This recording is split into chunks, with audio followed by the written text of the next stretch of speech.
साधना की एक रहस्यमयी शाखा है अघोर पंथ। अगर अघोरी की कल्पना की जाए तो श्मशान में तंत्र क्रिया करने वाले किसी ऐसे साधु की तस्वीर मस्तिष्क में उभरती है जिसकी वेशभूषा डरावनी होती है। अघोरियों के वेश में कोई ढोंगी आपको ठग सकता है, लेकिन अघोरियों की पहचान यही है कि वे किसी से कुछ मांगते नहीं हैं। और बड़ी बात यह है कि तब ही संसार में दिखाई देते हैं जबकि वे पहले से नियुक्त श्मशान जा रहे हो या वहां से निकल रहे हो। और दूसरा, वे कुंभ में नजर आते हैं। अघोरी को कुछ लोग औघड़ भी कहते हैं। अघोरियों को डरावना या खतरनाक साधु समझा जाता है, लेकिन अघोर का अर्थ है अप्लस घोर, यानी जो घोर नहीं हो, डरावना नहीं हो, जो सरल हो, जिसमें कोई भेदभाव नहीं हो। कहते हैं कि सरल बनना बड़ा ही कठिन होता है। सरल बनने के लिए ही अघोरी कठिन रास्ता अपनाते हैं। साधना पूर्ण होने के बाद अघोरी हमेशा हमेशा के लिए हिमालय में लीन हो जाता है। जिनसे समाज घृणा करता है, अघोरी उन्हें अपनाता है। लोग श्मशान, लाश, मुर्दे के मांस व कफन आदि से घृणा करते हैं, लेकिन अघोर इन्हें अपनाता है। अघोर विद्या व्यक्ति को ऐसा बनाती है जिसमें वह अपने पराये का भाव भूलकर हर व्यक्ति को समान रूप से चाहता है, उसके भले के लिए अपनी विद्या का प्रयोग करता है। अघोर विद्या सबसे कठिन है, लेकिन तत्काल फलित होने वाली विद्या है। इस साधना के पूर्व मोह माया का त्याग जरूरी है, तभी इसमें सफलता पाई जा सकती है। मूल रूप से देखा जाए तो अघोरी उसे कहते हैं जिसके भीतर से अच्छे बुरे, सुगंध दुर्गंध, प्रेम नफरत, ईर्ष्या मोह जैसे सारे भाव मिट जाएं। अघोरी मानते हैं कि जो लोग दुनियादारी और गलत कामों के लिए तंत्र साधना करते हैं, अंत में उनका अहित ही होता है। मित्रों, श्मशान में तो शिव का वास है और उनकी उपासना हमें मोक्ष की ओर ले जाती है। आपको बता दे कि अघोरी श्मशान घाट में 3 तरह से साधना करते हैं, जिसे श्मशान साधना, शव साधना और शिव साधना कहते हैं। मान्यता है कि इस साधना को करने के बाद मुर्दा बोल उठता है। शिव साधना में शव के ऊपर पैर रखकर खड़े रहकर साधना की जाती है। बाकी तरीके शव साधना की ही तरह होते हैं। इस साधना का मूल शिव की छाती पर पार्वती द्वारा रखा हुआ पाव है। शव और शिव साधना के अतिरिक्त तीसरी साधना होती है श्मशान साधना, जिसमें आम परिवारजनों को भी शामिल किया जा सकता है। इस साधना में मुर्दे की जगह शवपीठ की पूजा की जाती है। उस पर गंगा जल चढ़ाया जाता है। यहाँ प्रसाद के रूप में भी मांस मंदिरा की जगह मेवा चढ़ाया जाता है। मित्रों, अघोरियों के पास भूतों से बचने के लिए एक खास मंत्र रहता है। साधना के पूर्व अघोरी अगरबत्ती, धूप लगाकर दीपदान करता है और फिर उस मंत्र को जपते हुए वह चिता के और अपने चारों ओर लकीर खींच देता है। फिर तुतई बजाना शुरू करता है और साधना शुरू हो जाती है। ऐसा करके अघोरी अन्य प्रेत पिशाचों को, चिता की आत्मा और खुद को अपनी साधना में विघ्न डालने से रोकता है। मित्रों, अघोरियों के जीवन में सबसे अधिक अहमियत होती है गुरु की। अघोरी कितनी भी कोशिश कर ले, लेकिन बिना गुरु के उसे सिद्धि नहीं मिलती। उनकी गुरु दीक्षा भी आम संत महात्माओं के मुकाबले काफी अलग होती है। अघोर पंथ में पुरुष और स्त्री दोनों ही दीक्षा ले सकते हैं, लेकिन उन्हें अपने गुरु पर अटूट विश्वास रखना पड़ता है। अघोर पंथ में दीक्षा 3 प्रकार की होती है। पहली होती है हिरित दीक्षा। इसमें गुरु से गुरु मंत्र या 20 मंत्र कान में लिया जाता है, जिसे मंत्र फुकन भी कहते हैं। यह एकदम सरल दीक्षा है और इसे कोई भी ले सकता है। इसमें गुरु शिष्य के बीच कोई नियम बंधन नहीं होते। अधिकतर अघोरियों को यही दीक्षा मिलती है। दूसरी होती है शिरित दीक्षा। इसमें शिष्य से गुरु नियमानुसार वचन लेते हैं और उसकी कमर, गले या भुजा में काला धागा बांधते हैं। पुरुष की दाईं और स्त्री की बाईं भुजा में धागा बांधकर 20 मंत्र दिया जाता है। फिर गुरु अपने हाथ में जल लेकर शिष्य को आचमन कराता है। इसमें गुरु शिष्य के बीच कुछ नियम होते हैं जिन्हें गुरु निर्धारित करते हैं। ये नियम बहुत जटिल भी हो सकते हैं। तीसरी होती है रंभत दीक्षा। अघोर पंथ में इसके नियम भी बहुत कठोर होते हैं। गुरु भी रंभत दीक्षा बहुत ही विलक्षण लोगों को देता है। इस दीक्षा को लेने वाले शख्स पर गुरु का पूरा अधिकार हो जाता है। सिर्फ गुरु ही दीक्षा को वापस लेकर शिष्य को अपने बंधन से मुक्त कर सकता है। गुरु रंभत दीक्षा देने से पहले शिष्य को कई कसौटियों पर परखता है।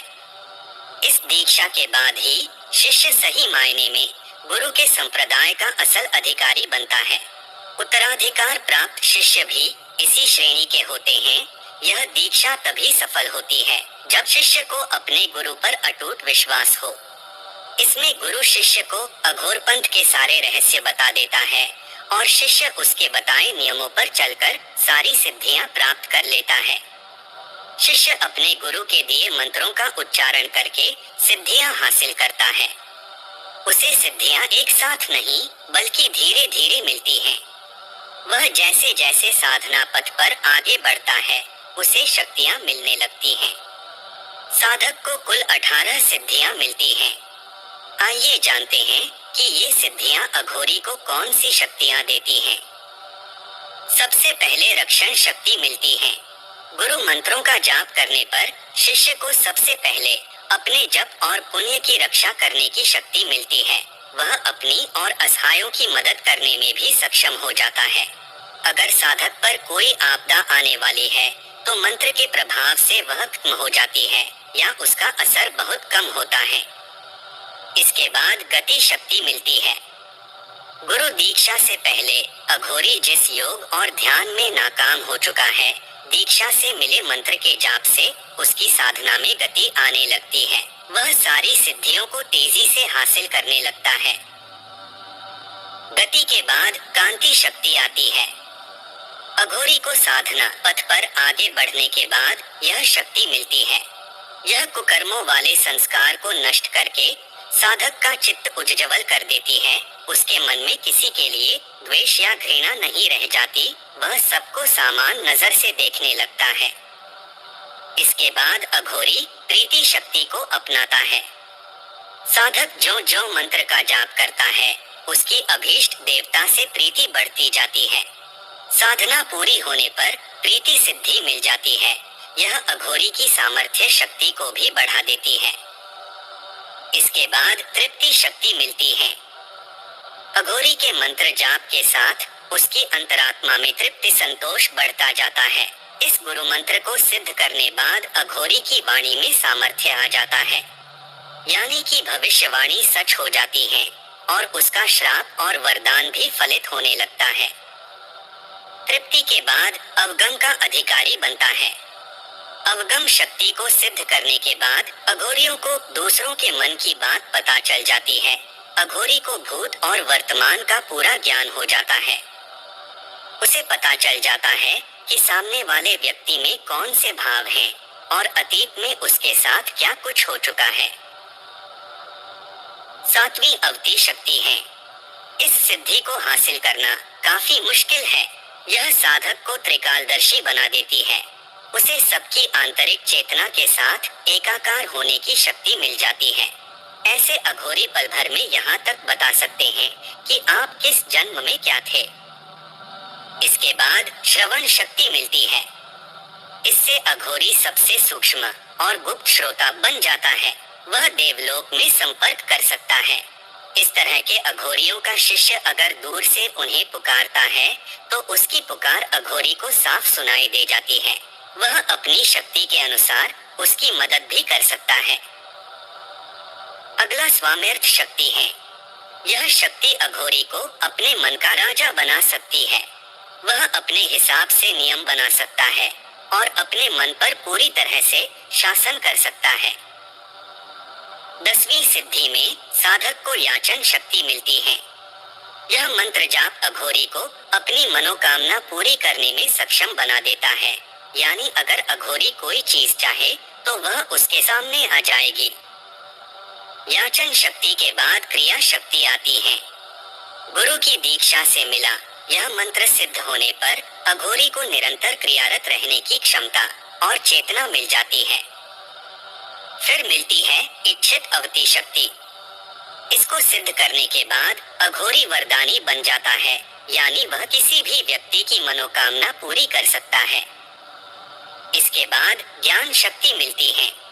शक्ति हासिल करने वाले अघोरी के हृदय में ज्ञान का प्रकाश बढ़ जाता है। वह सही मायने में सिद्ध पुरुष होने की दिशा में आगे बढ़ जाता है। दीप्ति शक्ति के बाद मिलती है वाप्ति शक्ति। इस शक्ति को सिद्ध करने वाला अघोरी उस चैतन्य स्वरूप ब्रह्मा के साथ एकाकार हो जाता है, जिसकी चेतना अणु अणु में व्याप्त हो रही है। इसके बाद आलिंगन शक्ति मिलती है। इस शक्ति का मतलब है अपराय नापन विकसित करने की शक्ति।